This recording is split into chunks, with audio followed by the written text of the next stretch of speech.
Straight out of South Wales, motherfucker called Clive Davis here for another solo cast sans run. And last night, I returned to the Laputa cinema in Asagaya for another rare crime and filth double bill. First up was a film called Kyofu no Jika, which translates as like Time of Fear. And to my surprise, this film isn't on the IMDb at all. That in itself isn't necessarily so surprising. There are a lot of Japanese and other movies that are on there. But this is a fairly high profile release to not be on it. It's also not on any home media in Japan, which is why I popped along as a chance to see a nice print of it being projected at the Laputa. And it's actually an adaptation of Ed McBain 8th Precinct novel, Killer's Wedge specifically, which I haven't read. And it's not a bad little black and white thriller from Toho as well, not from an independent. So it's, it has a future star Tsutomu Yamazaki, and it's got Takashi Shimura and other familiar faces. It's quite nicely put together, certainly well worth having a look. I'm just surprised how I don't know, it seems to have slipped through the cracks, this film, and deserves a bit better. It's not bad at all. I quite enjoyed it. I guess Toho made it just after Akira Kurosawa had made his Ed McBain adaptation, High and Low, earlier in the... I'm guessing this was made tail end of 63.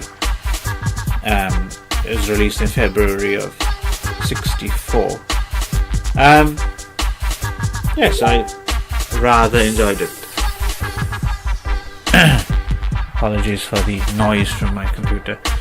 That was part one, and then this was followed by something of very different and much less quality, and this was a film called Shikijo Torku Nikki,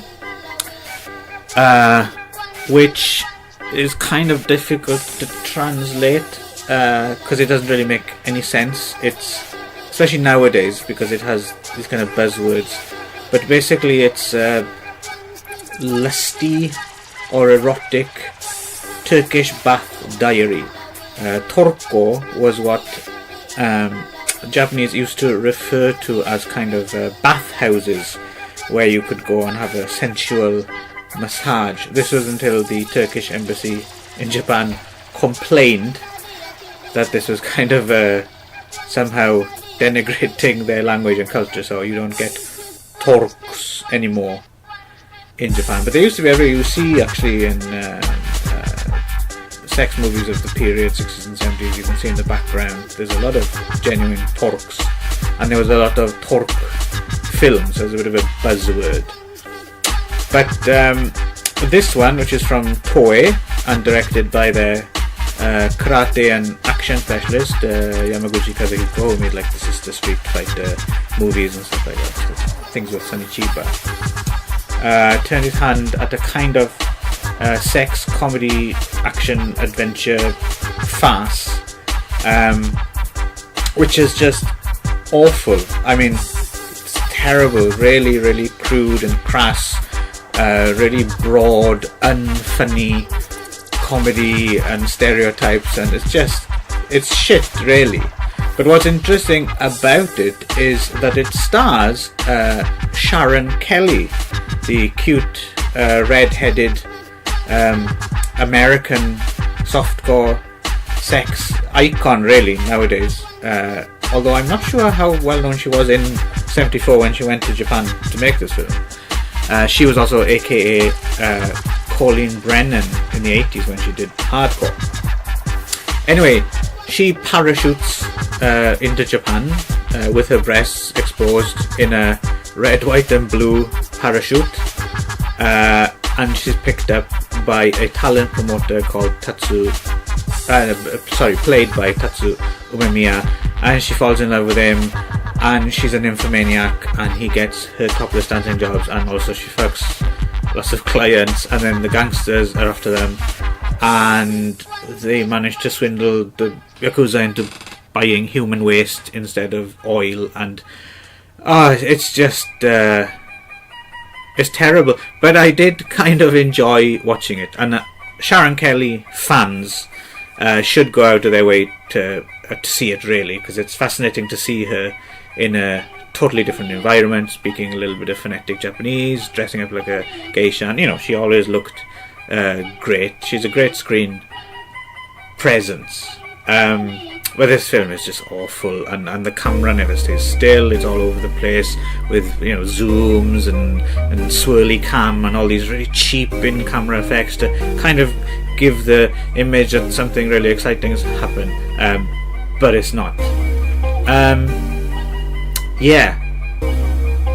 Somewhere along the way, it's picked up this kind of unofficial English, aka wonderful Utamaro. In fact, Sharon Kelly, when she was interviewed on the Excellent Rialto Report podcast, referred to it as that. She had a little bit to say about it, how she got the job through producer Harry Novak, who ripped her off for a big chunk of her salary for the job. So, not knowing anything about it, I expected it to be a period kind of sex movie about the famous woodblock print artist Utamaro. It's not in the least that.